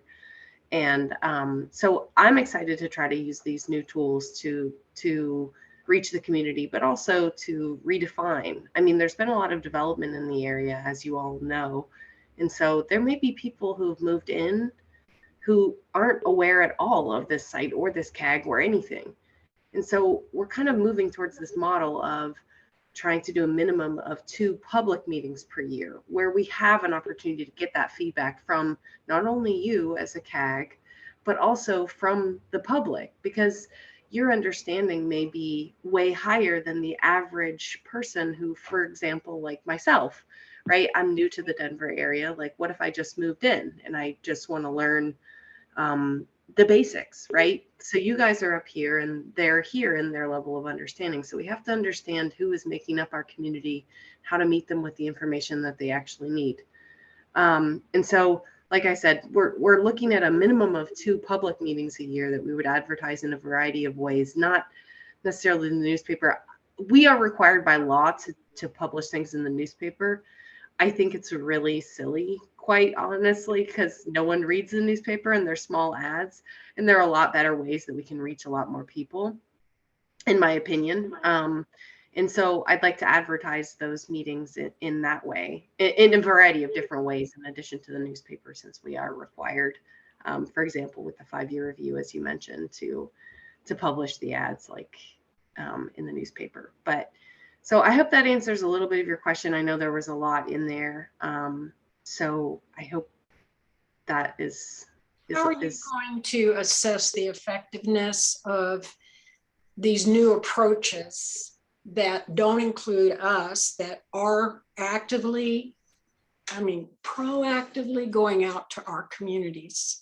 And now you're removing that one component and you're adding in a whole bunch of new social media. And I don't know how you're going to estimate that particular, or how you're going to, I don't know how you're going to understand the effectiveness of whether you're reaching that new person that moved in from Denver, or the person that was out here 35 years and had no clue that 5 miles down the road, I had all of these chemicals buried. And I hear Dan telling me that they're constantly looking at the cap, that 12 feet of clay. I'm not worried about the 12 feet of clay. I'm worried about the 195 million gallons, or whatever that exorbitant amount is sitting on an unlined pit. And how do we get down below that to find out what's going on? That's what I'm concerned about. And I don't know how reaching out through social media is going to do that for you. Mary, I think you're asking her to demonstrate how she's going to measure success, what she calls success, and how she's going to measure it and demonstrate that to us or to the community. Thank you. That's concise. Yeah, so there's. So I'm before you go, we're just getting some feedback. So I just want to make sure people mute their phones if you can. Okay, yeah. Meg, So go ahead I can. and then I want to turn to John's questions about Dan's presentation to get to the technical stuff for tonight. We only have about a half hour left. So Meg and then John. Yeah, absolutely. I'm still hearing a little bit of feedback. Are you, Mike? Mm-hmm. Yep. Okay, I'll give folks a chance to mute. That's a really good question about how we measure success. So there's a couple of ways that we can collect data on that. So one would be when everyone comes to, hopefully you'll all come to the public meeting that we hold, whenever we hold public meetings, right? And I said a minimum of 2 per year. We would ask everyone if they want to fill out a survey. Now we're bound by certain restrictions on what kind of data we can collect without it being like a whole thing and there being a bunch of red tape, quite honestly. But I'm interested in how best to reach you. So one, we can do interviews with people. How do you prefer to get your information? Do you actually read the newspaper? Do you use social media? Do you tweet? Do you actually go out and check your mail and read that? Or would you consider this to be junk mail if you get something from EPA? You know, those kinds of questions. So direct interviews, surveys at public meetings, and then also any point of engagement that we have with you guys. For example, if the state decides to engage you on something and we think that it's important that we be there, that's also an opportunity for feedback and for discussion and for you to let us know, hey, this isn't working, or hey, this is working, or I like this better, or I don't like this. Because like you said, it's a dynamic community. I mean, we have people in this community that probably don't know even the EPA has a website about this Superfund site, whereas we have folks like you guys who are reading the reports, you know, who are actually like digging into the reports. So we need to understand like where everybody is, and you're right, and to get that kind of feedback is important. So those are a couple of ways that we typically assess like whether what we're doing is working or not. So I know y'all could keep going on this subject, but John, I want you to get to the questions you have about offsite contaminants, aquifer. So go ahead. Let's return to that. I'm just gonna take just a little second here for some liberty. Meg said community interviews. We took the interviews and never heard back from EPA, never got any recap, never heard anything.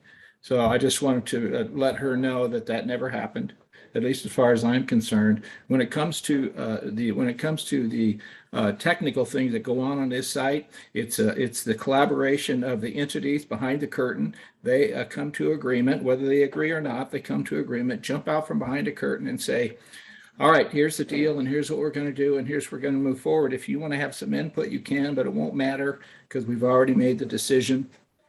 And you're kind of moronic anyway. You don't understand, so." So move forward. And I'd like to say too that when you talk about the community at large, Meg, and you're talking about informing them, I've been on this CAG for 4 years. You can ask the community what the ROD is. Ask them what the consent decree is. Ask them what a chemical of concern is. They don't have any idea about any of that stuff. That's why the CAG, who does know, can collaborate with the folks on this call and disseminate that out with understanding to the community. Any other way, very, very difficult. Okay, the questions I have, there's just 2 questions for Dan. Are there chemicals of concern past the point of compliance? And what's frustrating for us is that I've seen basically all the slides that you gave. I've seen those before, and it's all about the operations and everything that's being done, which we're well aware of everything that's being done. But have the chemicals of concern past the point of compliance? The answer is yes, in our opinion, but that's never addressed. And then the other one is, have the aquifers been tainted that are below this? That's never talked about. If it is, it's like, no. And so, but that's not our understanding. And so it's like, you talk about all these benign things, which are technical and are very good, and you guys are doing a good job in some of those areas. I don't question that. And whether the operations of pulling the water out and treating it and the groundwater and all the work that you're doing, I don't question that. But there are questions that we have that never get answered. And that's just 2 of them there. And I would add to that, when you talk about chemicals of concern, PFAS, why the EPA is walking away from that. Richard said something about because the EPA doesn't have a standard of contamination, therefore it doesn't matter. If we don't have a standard of contamination, we don't know whether what it means. So we just don't test until we do. Anyway, thank you. Go ahead again. I can definitely answer your first 2 questions. So your first question was, are there contaminants beyond the point of compliance? So yeah, we have the north end plume. It's a 1,4-dioxane plume that it's in every SSR. Concentrations we measure in monitoring wells are reported in the SSRs. That was my last slide. And there's pumping in the north end response action areas is occurring to remove mass from that 1,4-dioxane plume. So the answer is yes, the north end plume is there. We've shown maps of that many times. We've discussed that many times in CAG meetings, etc. And for your second question regarding are contaminants impacting the deeper aquifers, we have the deep wells that we monitor for vertical migration. I touched on that in the presentation. It's included in the SSR. There are a series of monitoring wells installed in deep aquifers that are sampled periodically to determine if contaminants have migrated to that depth and have arrived at those wells. And so far, those wells are unimpacted. And that's an indication that contaminants from above have not migrated vertically to impact those wells installed in the deeper aquifers. So both of those questions are answered in the SSR. They're presented in the maps, one of the maps, the north end that I showed in the presentation. And in terms of vertical monitoring, that's done as well. Yeah, thank you. I have a follow-up, Dan. Is there Sure. Is there any 1,4-dioxane in the sump pumps of the community just north of the landfill? We have not sampled sump pumps for 1,4-dioxane. Yeah, so therein lies the information that you give. You make sure that you look where it's safe to look, but you don't look where it's not safe to look, and that's the concern. And I understand. Thank you. Well, I mean, we monitor the north end plume itself, where contaminants are known to be present. That contaminant is 1,4-dioxane. We monitor the toe of the plume and beyond the toe of the plume with the monitoring wells that are installed. That occurs regularly, multiple times throughout the year, to determine and document that the plume hasn't migrated further than where it was interpreted previously. So we monitor where the contaminants are, and we monitor where the contaminants might go at some point. Do you have any wells past the Mississippi that go way down to Coal Creek and some of those? Have you ever tested the water in those places, or just where it's safe to test? Well, again, we monitor the plume itself, and we monitor beyond the current plume toe to determine if the plume toe is expanding. Okay, Bonnie, I saw your hand up earlier. You have a question for Dan, and then Tom. Okay, thank you, Dan. As always, your presentation is very professional. We appreciate your efforts, and I'm glad you said it this time instead of played it. You're welcome. I have I have a concern here, because the reason we asked for a meeting about O&M, we were asking EPA to explain to us what O&M really meant as far as regulating the site. Why is it in O&M? Why is EPA saying we don't have any more to talk about because everything's protective?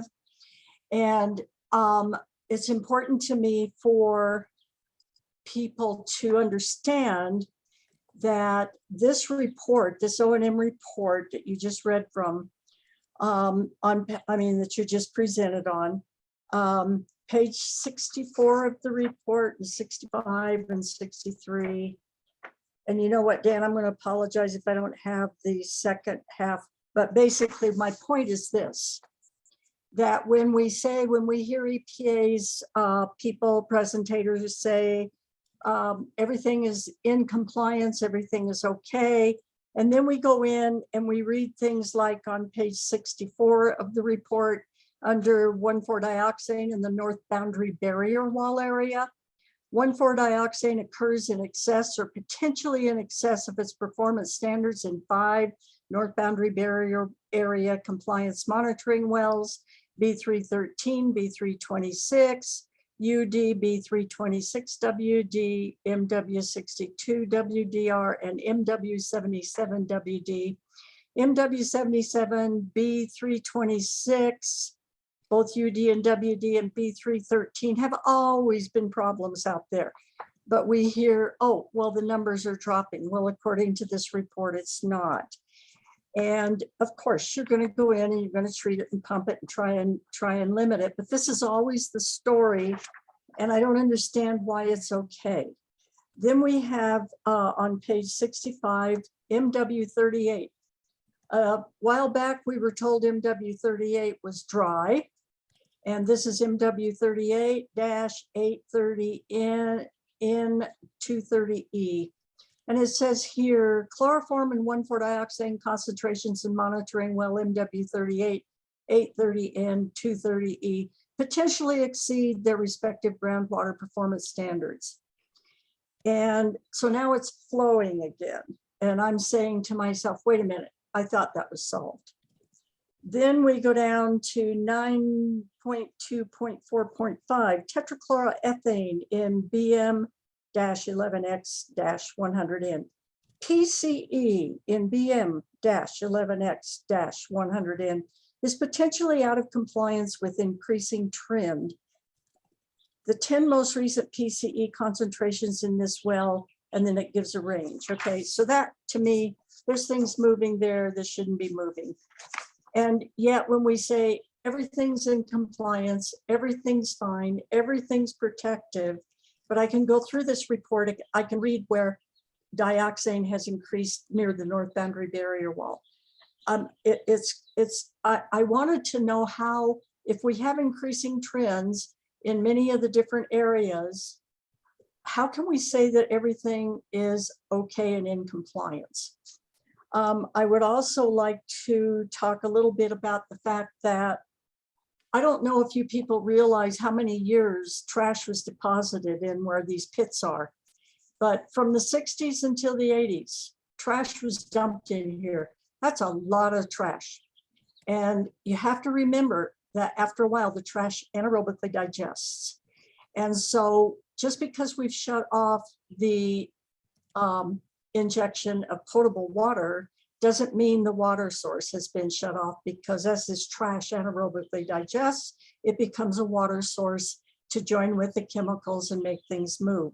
So I'd like to kind of click that in people's minds. We never hear about this trash, what might be happening with this trash, and we never see any studies done of underneath these pits where we know they're not lined. And the last thing I will say is that the landfill gas collection system, I agree, it's wonderful. I pushed for that years ago because Lowry Landfill was a very explosive site. But now I have a concern because we know PFAS may be in the mass, and the mass is where they're drawing some of that landfill gas to use. And I'm very concerned about PFAS being sent out into homes. And that's another reason that we have been trying to get somebody to test the landfill, the Superfund site, and the plume, so we can determine if there is PFAS in there.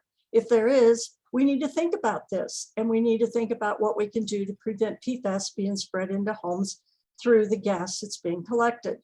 And I know there's no answer for that right here and now, but when the EPA says there's no more work to be done out there, and then I read this report and I see these things, the trends are increasing, and we still have 149 and MW38's flowing again and everything.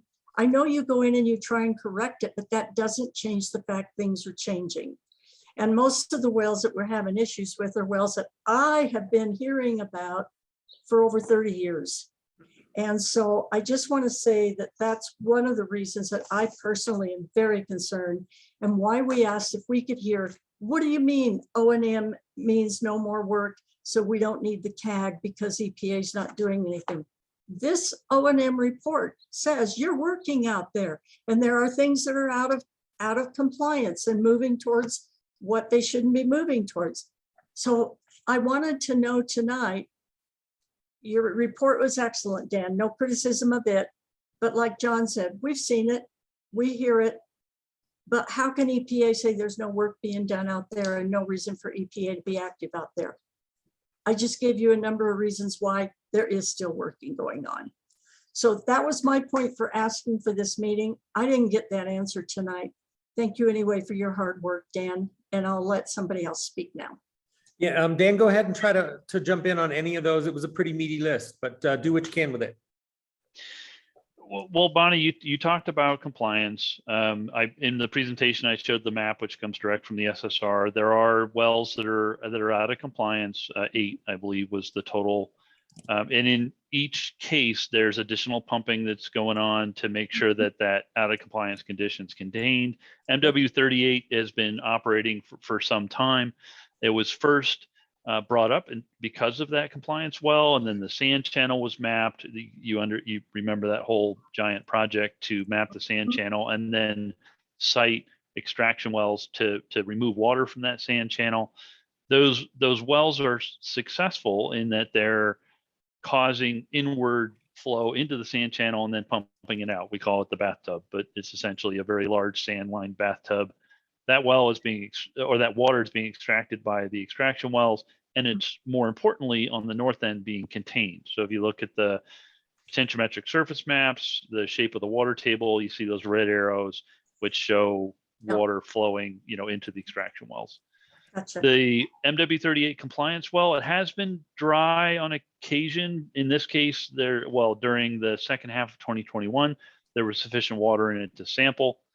So in that case, we were able to grab samples, and concentrations are continuing to decline, but are still, to your point, out of compliance. You mentioned trash in the landfill. You're right. There is significant trash that was put in the landfill, and that trash is degrading over time, and that is what is generating the methane. the methane is extracted by the landfill gas collection system, is piped to the gas to energy plant, incinerated, and generates electricity. If there were no degradation of the trash and waste within the landfill, there'd be no methane generation.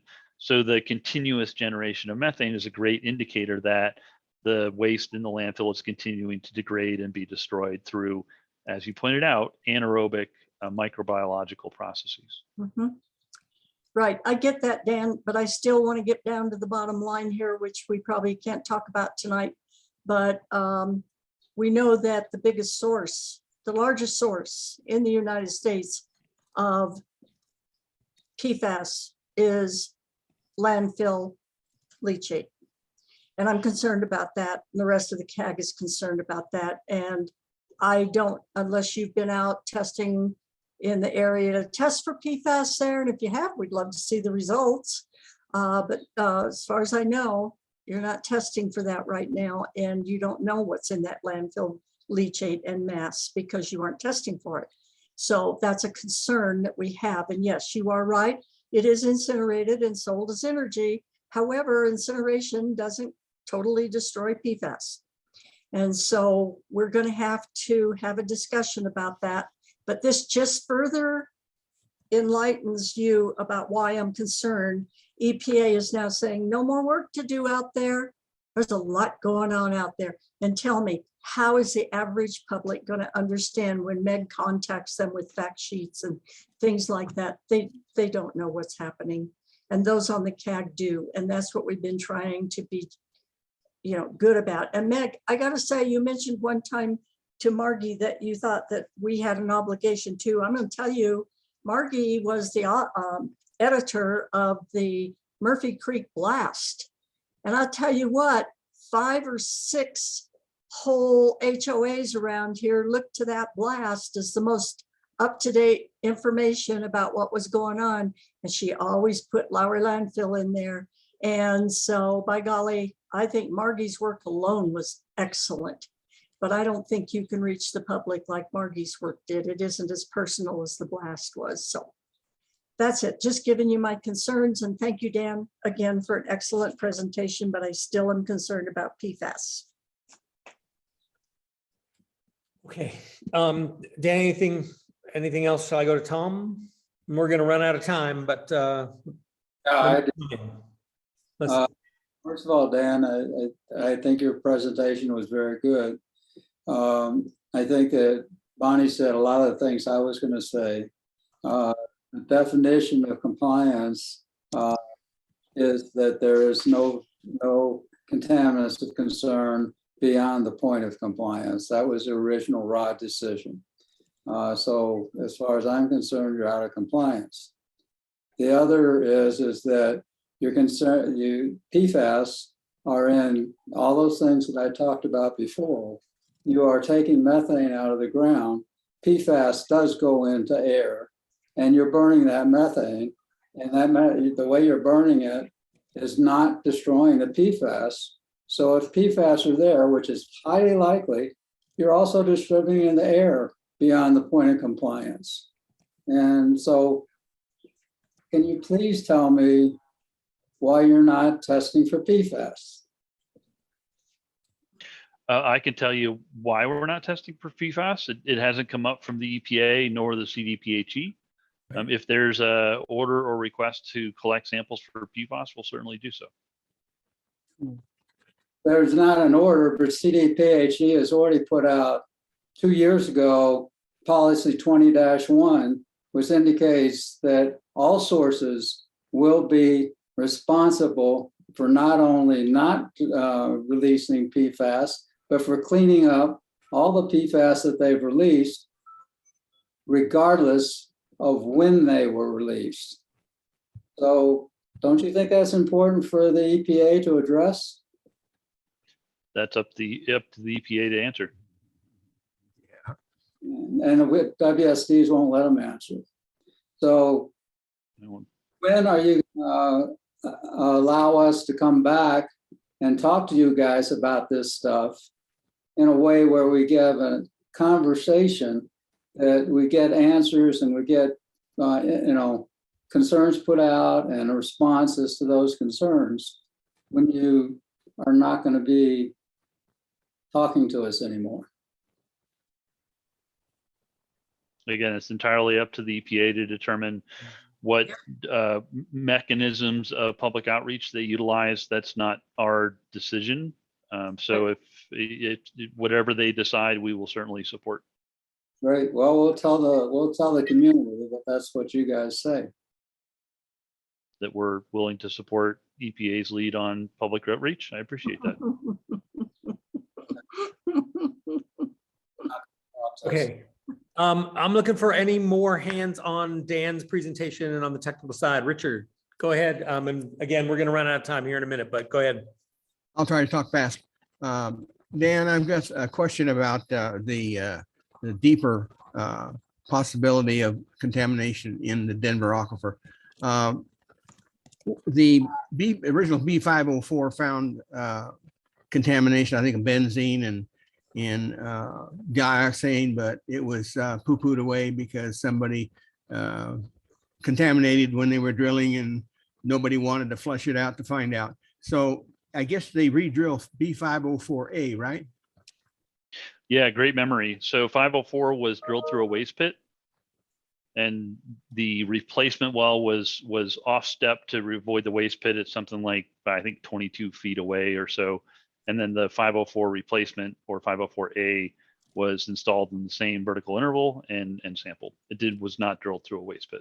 Okay, so my question is, kind of how deep is that the well, 504A, to into the Denver? Is it like at the top or in the middle, or?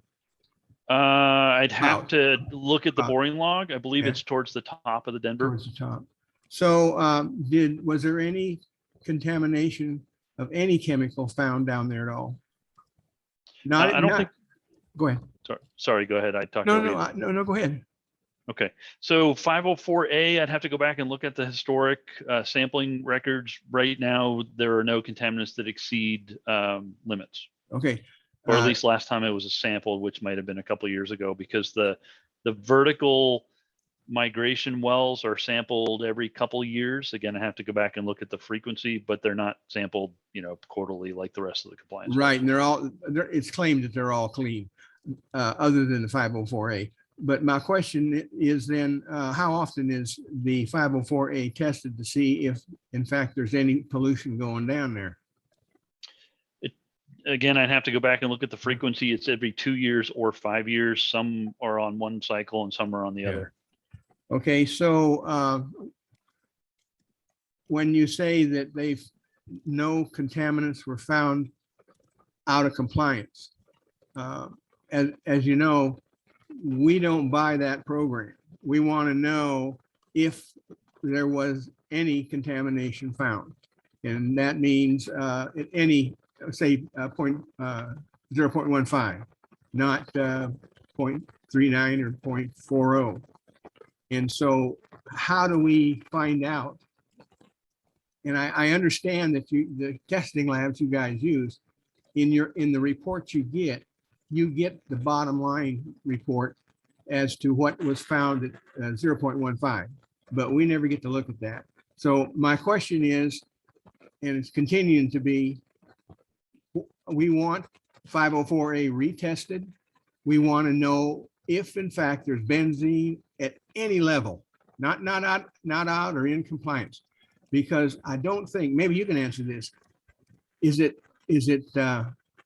possible that aquifers that deep could contain chemicals that far down? Are they clean before we start? Yeah, so to answer your first question, the data that we collect, it's presented in the SSRs, and the raw data is in the appendices. So all the data we collect is available for public review. It's publicly accessible. The last time 504A was sampled, again, I'd have to go back and look at the SSR to see when that was. It will be resampled again in the future because it is on a regular sampling frequency. So, we didn't sample it once and then assume that it will never happen again. It is sampled periodically. And that data the raw and the interpreted is available in the SSR. Okay, so I guess my response to all of this is we want it retested now. We want to know, is it clean or not? And so I guess we have to ask the WSDs, or do we have to ask EPA? Because I know you're contracted with them. If they say go, you go. They say no, you know. I mean, I understand that. So the request, I mean, EPA is the lead, so the request would go to EPA. Okay. Again, Parsons is contracted to the WSDs, not EPA. So, EPA is the lead. If you have a request or a question, it would logically go to the EPA. If they want us to respond, they will certainly, ask us to. Yeah, it'd be interesting. EPA Richard. says yes, and the WSD say no. Anyway, thank you for your help and your understanding of that situation. Happy to help. The deeper area. Okay. Bonnie, jump in here and then we're gonna find a way to wrap this up. So Bonnie, did you have something? You, Is Sonia's hand up? Yeah, Sonia's hand's up, but I just thought you were trying to get in. So if that's what it's for. I was laughing at my husband. Yeah. All right. That sounds familiar to me somehow. Yeah, so I got and now- 504 in the brain. Okay, anyway, I do have a question, then go to Sonia, please, but Good. I have a question that I just have to know. I noticed that we have a scientist with us tonight, and I think he's still with EPA. And I'm just wondering, Andrew Smith, are you working on Lowry now, or are you just here for your hydrogeologic expertise if we need you? Are you still on, Andrew? Hi, Yeah, I'm still Andrew, on. haven't seen you in years. I know. I am on the phone because I am currently acting as the Section A unit manager. So I am kind of pretending to be Steve Wharton for a little period of time. Okay, good for you, Andrew. I can't Yeah. think of a better person. Nice to Well, see you thanks, again. Bonnie. Sorry, Nice I to took see us you. off track, Mike. Go ahead. All good. Sonia, I know you want to move us back to some process question. We'll give you the last word and then we're going to adjourn, I think. So Sonia, go ahead.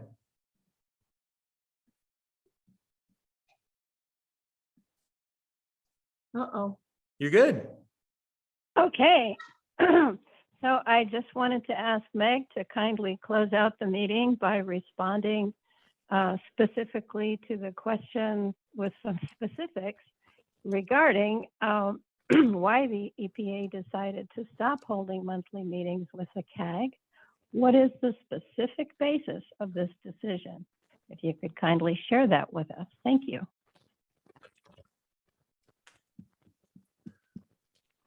Sure, thanks, Sonia. So I will read the specific section of the community guidance. I'm sorry, the EPA's updated guidance on supporting community advisory groups, which I linked in the email to you, which we're referencing in making this move of not sending dedicated EPA personnel each month.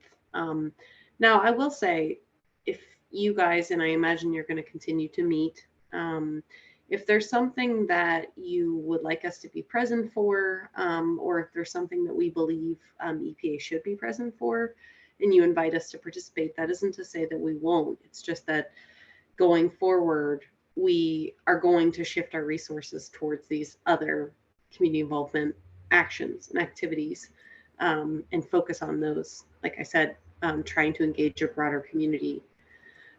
So I will go ahead and just read the specific point of the guidance, and I don't have the page number right now, but sometimes when a CAG is no longer meeting goals or objectives as it pertains to the Superfund site, or is not actively addressing the problems, EPA may withdraw its support to the organization given the agency's limited resources. This withdrawal could mean no longer participating in the CAG or attending CAG meetings. So that's the basis that we were going on. We just felt that, and we've been circling this for months, is these meetings are made public and they're often repetitive, and we want to try to pursue some more effective tools. And you certainly are a part of that, but we're expanding our tool set here. So that's sort of where where I'd like to wrap it up, Mike. And I think since we're over time, we probably should. And we do look forward. I imagine that, and I hope that you all will participate in these, like I said, a minimum of 2 public meetings that we're hoping to hold every year. And I would hope that you would continue to work with me as the community involvement or coordinator for the site on how to best, advertise those meetings. And like you said, I mean, you are in this community. So if you're interested in helping us, try to advertise that to a broader community, then you're welcome to do so. Meg, I'm sorry to interrupt. This is John. We have a coalition of metropolitan districts that meet every month. It's called the E470 Neighbors, and I'd love to have the EPA come once a quarter or whenever to give presentation to our group, because most of them are on the CAG, not all of them, but we are the core community up and down along E470. And so if you guys could find a way to maybe come and make a presentation to that group, at least we would have something to cascade out to the community that we would be able to get hold of. Thank you. Thank you. Yeah. And this is not the last you're going to hear from me, from us, maybe for a little while. As you see, I've got my sidekick here, who's going to keep me busy for a little bit, but I will be back. And I look forward to continuing to talk to you all. Mike, thank you very much for your time and with the group. It's been a journey. Thank you. It has. Yeah, I'm riding off. So farewell, everyone. Thank you all. Till we meet again. Till we meet again. Night, Jennifer. Good night, Bonnie. Thanks, everybody. Good night, everybody. Night, Commissioner. B504.